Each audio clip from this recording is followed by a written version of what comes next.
Foi. Motivation. Surpassement. Fortifiez votre intérieur avec le moment de foi. Aujourd'hui, l'Église, souvent, elle exige que Dieu fasse ceci, que Dieu fasse cela, que Dieu fasse, par exemple, la différence, mais elle ne fait pas de différence. Elle n'agit pas d'une manière différente.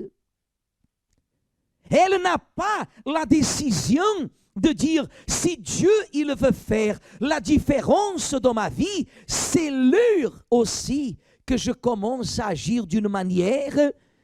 Ne mélangez pas les choses, Église. Évêque, mais quand je suis arrivé à l'Église, Jésus, il a changé ma vie. Jésus m'a délivré. Je suis complètement différent. Ça, c'est ce que le Seigneur Jésus l'a fait. Maintenant, il faut que vous fassiez votre part. La différence que nous sommes censés, chacun de nous, de présenter à qui? À Dieu.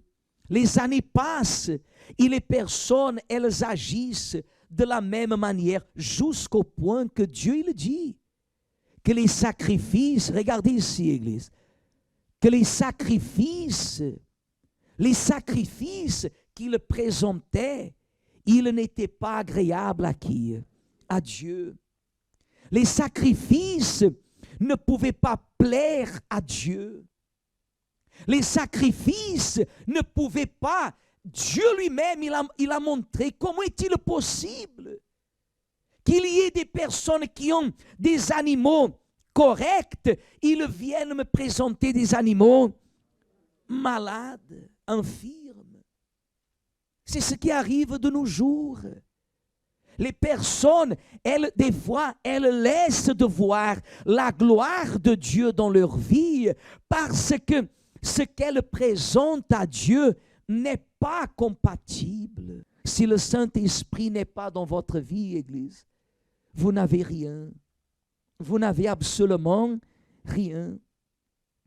Ce n'est pas une imposition, ce n'est pas une accusation, c'est une réflexion que si vous croyez en Dieu, mais vous n'avez pas l'Esprit de Dieu, alors de Dieu, vous n'avez rien. Non, mais il m'a guéri d'un cancer. Non, mais il m'a guéri de ceci. Non, mais il m'a donné les papiers. Il m'a donné ça, ça et ça.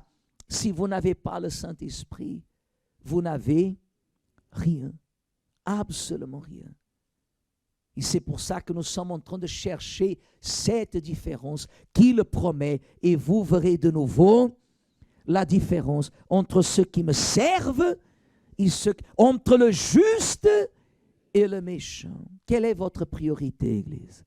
Quelle est votre priorité? C'est pour ça que nous sacrifions, pour montrer à Dieu que ce n'est pas la différence que nous voulons, ce n'est pas uniquement une différence vis-à-vis de quelque chose que nous avons besoin, mais c'est la différence que nous voulons voir, la différence de l'esprit.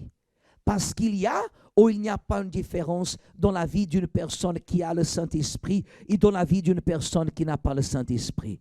Et de loin,